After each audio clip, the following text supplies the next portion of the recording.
Hello everyone, welcome back to the TJOmega channel for day 1172 of our daily content grind. It is a Tuesday, which means we are doing another Here's 10, and it is on to the year 2021 in our look at every top 10 toy of every year of Transformers. This could be the end of the entire series, as I've already done 22 and 23. But you know what? I got ideas, so stay tuned for that. For now, it's a difficult year to grade. I will admit a lot of the big toys are taking spots this year because this is one of those years where you can really feel the difference and where, like, what makes those budgets so important. Where deluxes are just kind of like meh, and then when you get to the whole bang for your buck part, it starts going strictly to the big guys who actually got the budget to do cool things. So yeah, we're going to talk about a whole bunch of big toys, but the order of which we're going to talk them in, that's where it gets interesting. So without further ado, let us begin the top 10 toys of the year 2021. And we are going to start right with the leader class scale, and it's a difficult one to put on a list like this. But it is the year it came out, and I do like the toy a lot, so let's talk about Galvatron. Yes, they have progressively released slightly better versions of this toy. That is annoying. And yes, there is a shoulder misassembly, so yours may or may not have worked as intended. But if you did get one that was assembled properly, he is a very dead solid figure and the best take on this original incarnation of Galvatron we have ever had. I mean, it's a big, solid, it's just a big, solid, satisfying feeling figure. And the cannon mode is about as close as we're going to get. Let's acknowledge here, the cannon mode, if you're going to go animation accurate, is not technically possible in a normal retail level Transformer. So we're going to take it for what it is. I mean, it's still a decent attempt at it. It still looks good. And then you've got the accessories. I do like that it comes with a chain in the Matrix, so you can replicate the final scenes of the movie. And the weird guns, the weird guns are funny to me. The fact that it comes with two of them are funny to me. But if you also view this as an extension of the Unicron toy that came out, then yeah, those are just little mini versions of Galvatron's ship that go right along with that Unicron. Interesting mix of stuff. So yeah, I know a lot of people who aren't really big on this figure. I think seeing it over and over again for the last 3 years has kind of hurt that in general. But let's not take away from it.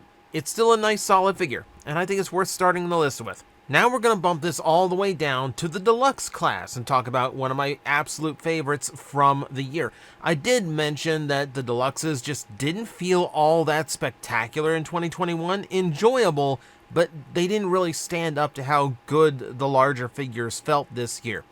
That said, some toys just knew the assignment and got it dead on. Let's talk about Gnaw. This is one of those figures I was very happy to see shelf warm because it meant a lot of them ended up on clearance, so I ended up with 4 of them for a pretty cheap price. And yeah, he's just perfect at what he's going for. So yeah, the Sharktagon mode is probably the star here. I mean, it works, it's proportioned correctly, the jaw works well. I mean, it's a hard one to even work with because of how the legs have to be arranged in order to keep balanced, but it does manage to make it work. And then you've got that big, like, dumpy-shaped robot mode, which looks spot on. That's exactly how Gnaw's supposed to look. You get the tail weapon, perfect if you have a cup figure lying around, big gun. Even the shark fin becomes a blade. It's perfect. It's for what it's trying to do. It is perfect, and it's actually a really clever transformation. They did a warrior class Gnaw, and it actually didn't.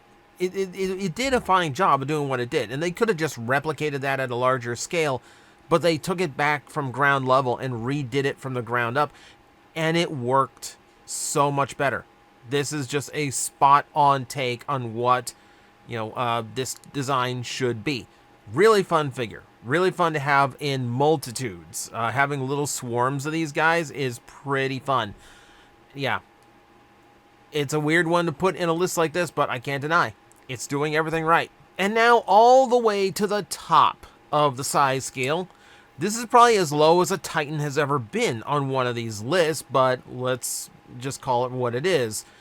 Titans at this point are starting to get a little bit thin as far as quality for their budget, but they're still decent figures. So we can talk about the arc and talk about all the amount of things that it does while still acknowledging that without a base mode, without like these auxiliary modes that these are typically capable of, it just does not feel as rich as some of the other Titans have in the past. But I still think it is a solid enough figure. And there is some novelty to the arc being a toy now and actually having a transformation. I do love all the accessories it comes with. The golden discs feel very weird. I know it's Kingdom, but having having something iconic of Beast Wars packed in with something that is mostly known as a Generation 1 thing is a little bit odd. I do like that it comes with the Sky Spy. I like that it has like a little command center inside. That's neat. The main takeaway here is mainframe. And the idea that the center mass can come out, it's a transforming robot of its own, and it turns into Teletran 1. All of that's really cool. And reusing mainframe from the Action Masters for that is a pretty clever trick to work an extra character in. It really just kind of brought up a lot of people asking for mainframe to be released on his own in his proper colors, which Takara is doing, but you have to buy an Optimus and a Jazz to go with it. It's a little bit mean to do. Wish they should have just on a Titan budget. I feel like they could have done it here, so you didn't have to duplicate anything. But the point being here is that yeah, it's a really good figure, but I feel like it's one of the best Titans to get if you could find it on sale. A lot of people did, and I think that was where we really started to appreciate the toy. On its own, at its original price point, I don't think it's carrying enough weight to end up any higher on the list. But I will still acknowledge, it's doing a lot. It is still a fun figure for what it is. Whereas the arc struggled to be satisfying for its price point, some figures just felt really, really good at it. And yeah, one of my favorite figures in the Voyager class price point of that year, Tigatron. Now, this is not a remold of the Cheetor, so it still counts. This is all new parts. It's reusing the engineering. That's it. And that's exactly what Tigatron's supposed to do. He's just Cheetor, but bigger. It's a really, really nice figure. Now, yes, yours might be yellowing. I'm not including that in these critiques. We are judging it based on how it came out of the box when it was brand new. And it just felt really, really solid. It just felt really, really good. The transformation on that design, Cheetor included, is still really good. It's a really tight transformation that gets a really screen-accurate look going, and it handles everything pretty well. The articulation on it is nice and solid. Upgrading a lot of the joints from Cheetor really helps a lot. He just feels a lot better to pose, a lot better to transform. He has the gut gun. It's all I really ask for my Cheetors and my Tigatrons. Just give me the gut gun. That should not be difficult. It's just one accessory. Yeah, there's nothing really to say about it. It's just a good feeling figure. It took an already great figure with Cheetor and just made it that much better just because it's utilizing a lot more robust parts. Feels good, plays good, nothing else to really say. Tigatron's great. There is a Voyager I liked better, however. I might be a little bit biased for this choice, but I think for its size and what it's doing, it's really, really impressive. And that is the Dinobot. I am always impressed when we actually manage to make the Dinobot design work as a physical toy because, frankly, it's supposed to be impossible. The animation cheated a lot in order to make this toy look, in order to get the character to look like this. And the fact that we can come up with toys now that actually do a decent job of replicating that, I think is a really impressive accomplishment. Hasbro didn't get the colors right exactly because the whole idea behind Kingdom's beast modes were to be more realistic in overall design. So he comes up a little bit more muted. And yes, the raptor hands are doing a weird thing. I'm not judging it based on that. I'm judging it based on the fact that it actually comes across pretty solid and pretty convincing. And yeah, getting everything into like this tight little bundle for the robot mode is really, really good. In a weird way, like there's some aspects that actually work better than the Masterpiece because he doesn't have quite as swollen a torso as the Masterpiece toy did. Like, he does manage to avoid that, which I think is a plus. Also, it's just nice to have a Raptor mode that has that level of articulation too. Like, it feels good to play with in Beast mode, as well as everything the Robot mode does right. So yeah, again, just solid, satisfying, but this time it's also impressive on an engineering standpoint. Really, really good toy. And as always, waiting for better versions of it. Thank you, Takara, for a better paint job, by the way. For number 5, we have a toy that is unavoidable for 2021, but it is strange to have in the middle of this list, considering it is literally the most expensive Transformer that has ever been released, at least as far as Hasbro goes. So the HasLab Unicron is an absolutely incredible piece. There is no denying that. I will admit, I got mine as a gift. Thank you very much, Aaron. But I will be the first one to admit, for the original $575 price point, yeah, like, he shouldn't be as shell-formery as he is. He should not be as clunky, I guess. Like, it does feel like he's a little bit lacking for his original price. It's a piece that you have to know and be buying the spectacle for. As far as just like a toy goes, okay, yeah, like, he's so big, it's hard to actually enjoy him as a toy. But the spectacle of this Unicron is where it stands out the most. It's amazing how incredibly huge it is in person. If you've never seen that guy in person, it is just mind-blowing how big of a transformer it is. And to know it transforms, and if you see it in the planet mode, which is visibly larger, it's incredible. It's a centerpiece to any Transformer collection. It is like a holy grail of grails. It is just, yeah, you're buying it because it's the biggest of the big, and it's the most appropriate character to make the biggest Transformer toy ever out of. And just like the spectacle of seeing it amongst your collection. I mean, I absolutely love mine. Don't get me wrong. Just because I place it in the middle of the list does not mean I don't love this toy. I just feel like there are elements of it that could have been done better that held it back for how much it was. But still, you can't deny, like, it's an incredible piece to even exist.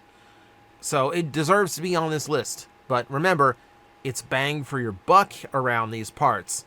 And I just needed a little bit more bang for my buck outside of just, oh my god, it's huge. That said, oh my god, it's huge and it's awesome.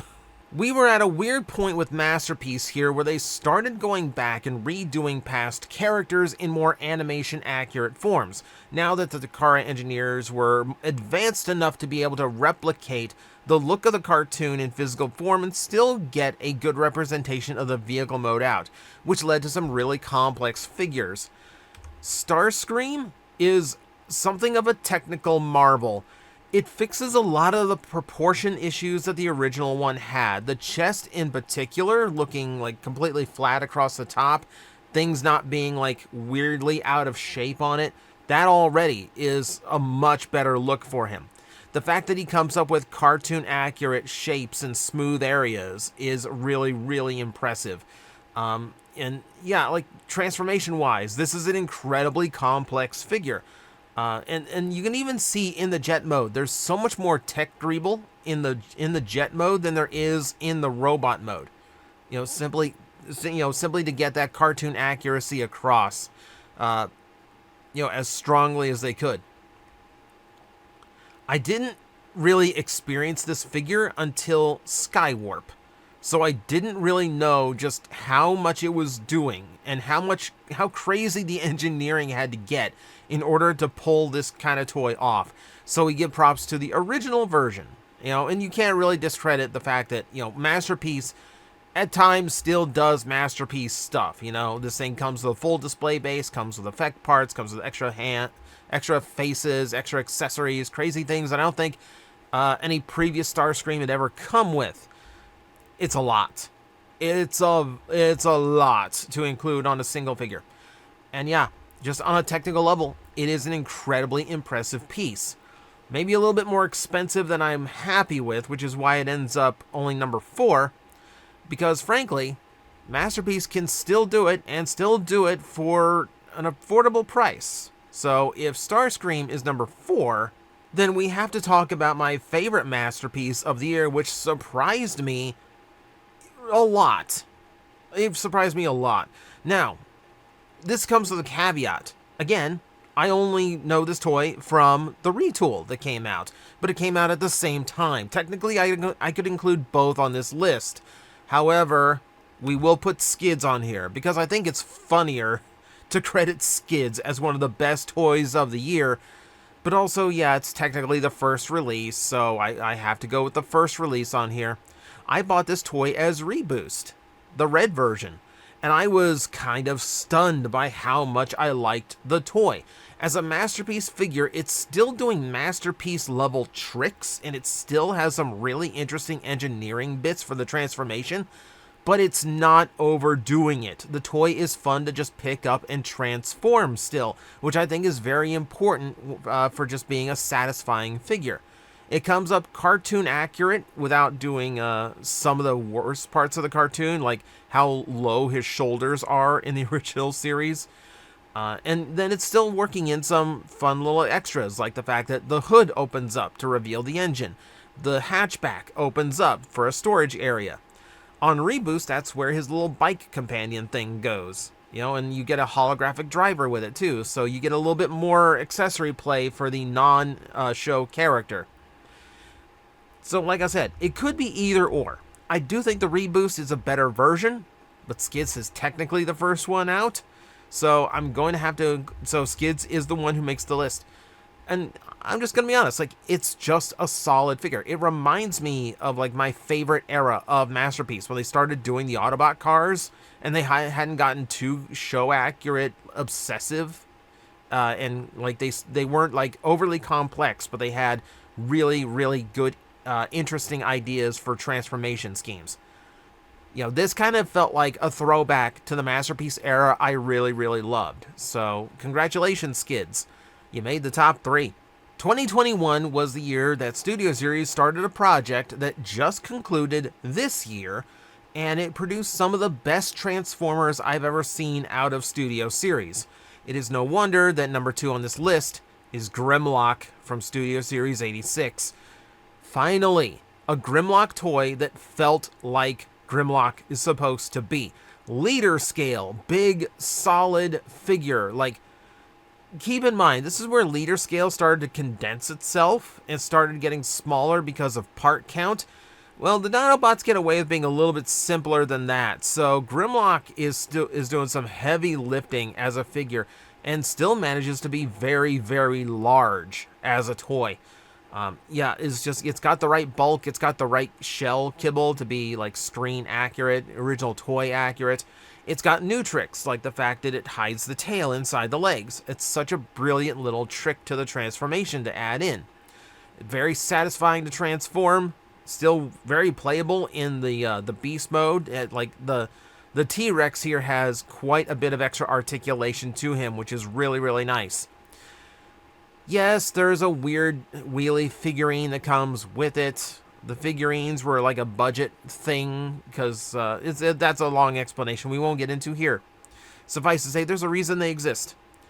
The only knock I have against this toy, well, maybe 2. They're very, very small. One is, it could have done a little bit more different than previous Grimlocks. It still just kind of feels like a upgrade of the G1 style, which I guess is appropriate.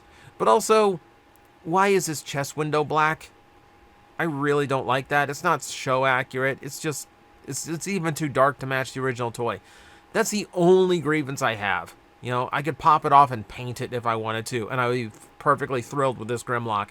Yeah, dead solid figure, just like the realization of like everything Grimlock was supposed to be as a toy all along. Even better than the Masterpiece, I would argue. It's a dead solid figure. Really, really love it. But there is a toy that came out that actually does top him, and it just happens to be another Dinobot. Slug does tricks that Grimlock does not. When I say that Grimlock's one real knock is the fact that his transformation doesn't really do anything new to feel fresh, Slug does. Slug is kind of taking from his original G1 transformation, but he's reworking it in a way that plays very well to a modern figure. The entirety of his rear legs from Beast Mode hide in his Robot Mode legs.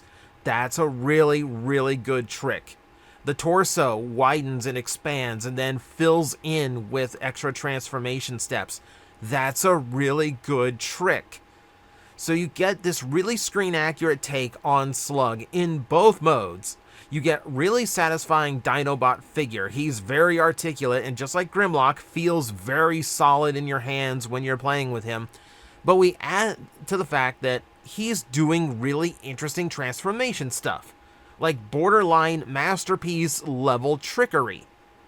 Just really, really smart and clever transformation to him, which makes him feel so much more satisfying than even Grimlock does. I felt like this run of Dinobots, like even into like the next two that we're going to get, has some magic to them, just because they are doing these really interesting, cool little tricks with how they work that make them feel fresh, even though these designs have been with us for 40 odd years.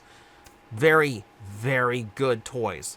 And yeah, it's weird to put Slug over Grimlock, but I'm going to, because if I'm gonna be honest here, of all the toys I bought in that year, I really felt like I got the most out of Slug. My best toy of 2021. And I'm sure that's going to upset some Grimlock fanboys out there. Feel free to yell at me in the comments below.